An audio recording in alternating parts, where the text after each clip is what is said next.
స్వతంత్రం వచ్చి 50 ఏళ్ళు దాటుంటే ముందు పాటే సరిపోయేది. ఇప్పుడు 75 ఏళ్ళు దాటే. అప్పటి నుంచి ఇప్పటికీ మారిన పరిస్థితులను మనకు అవసరం లేదు. ఇంకా మారాల్సిన వాటిపైన నా దృష్టి. అందరికీ నమస్కారం. ముందుగా 78వ స్వతంత్ర దినోత్సవానికి మీకు శుభాకాంక్షలు.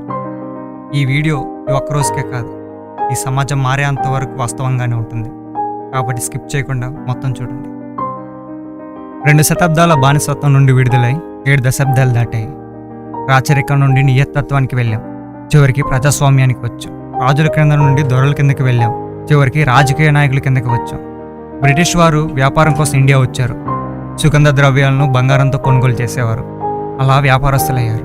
ఆ వ్యాపారస్తులు చిన్నగా బలం లేని రాజ్యాలతో చేతులు కలిపి ఆయుధాలనిచ్చి సైన్యాన్నిచ్చి దాని బదులుగా ఆ రాజ్యంలో చిన్న చిన్న ప్రదేశాలకు సంబంధించిన పన్ను వసూలు చేసుకునేవారు.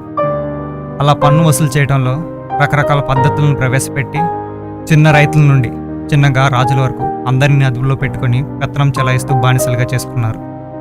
అయితే బంగారం ఇచ్చారు కానీ బంగారు భవిష్యత్తుని బుగ్గుపాలు చేశారు. సిరి ఇచ్చారు కానీ సిరి సంపదను దోచుకున్నారు. స్నేహం చేశారనుకున్నాం కానీ నక్కలాగా జిత్తులు మార్చారు. అతిథులను ఆహ్వానిస్తే ఆధిపత్యం చెలాయించారు. వ్యాపారం చేసింది మనకున్న వనరులను మాత్రమే కాదు, మనకున్న వరాలను కూడా. స్నేహంగా ఉండి సాయం చేశారనుకున్నాం కానీ వాళ్ళు చేసిన నాశనానికి ఏ సహాయం వచ్చినా కోలుకోలేమని తెలుసుకోలేకపోయాం.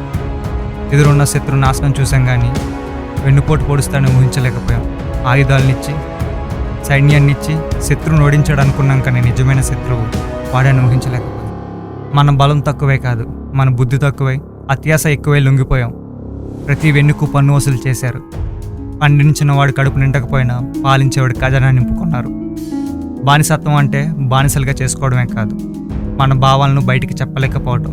ఈ ఇంటికి ఒంటికి భూమికి బిడ్డకి జరుగుతున్న అన్యాయాన్ని ప్రశ్నించలేకపోవటం. అలా ప్రశ్నించే నోళ్ళు లేచాయి.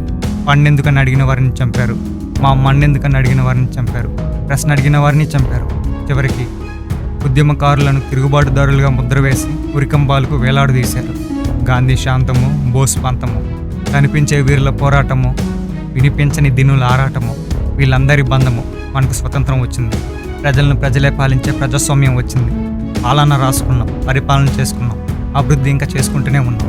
దీనికి కారణం రాజకీయ నాయకులు, దోపిడీ వ్యాపారస్తులు, బాధ్యత లేని అధికారులు, మతాన్ని రేపే మత ఉన్మాదులు, ఉగ్రవాదాలు, కుల కూటములు మాత్రమే కాదు, మన బాధ్యత నెరవేర్చని ప్రతి మనిషిది కూడా. అసలైన స్వతంత్రం రావాలంటే స్వార్థం లేని సమాజం రావాలి. ఎదుగుదలకి ఏడవని మనుషులు కావాలి. ఎదగడానికి లేపే చేతులు ఉండాలి. నైపుణ్యం కలిగిన బ్రహ్మచార్యం, బాధ్యత కలిగిన గార్వస్యం, మార్గం చూపించే వానప్రస్థం కావాలి. వ్యసనం లేని యువత కావాలి.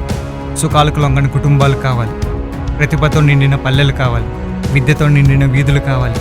మురికి లేని వాడలు కావాలి. ఉపాధి కలిగిన ఊర్లు కావాలి. పేదరికం లేని పట్టణాలు కావాలి. ఆదర్శం కలిగిన దేశం కావాలి. అవినీతి లేని వ్యవస్థ కావాలి. చుట్టాలు కాని చట్టాలు కావాలి. కులాలు లేని ఐకమత్యం కావాలి. మతాలు చూడని లౌకికత్వం కావాలి. ఆలస్యం కాని న్యాయం కావాలి. అందరికీ ఆరోగ్యం కావాలి. ఇవన్నీ రావాలంటే ముందు మనిషి మారాలి. అప్పుడే దేశం అంటే మట్టి కాదు, మనుషులు అవుతుంది.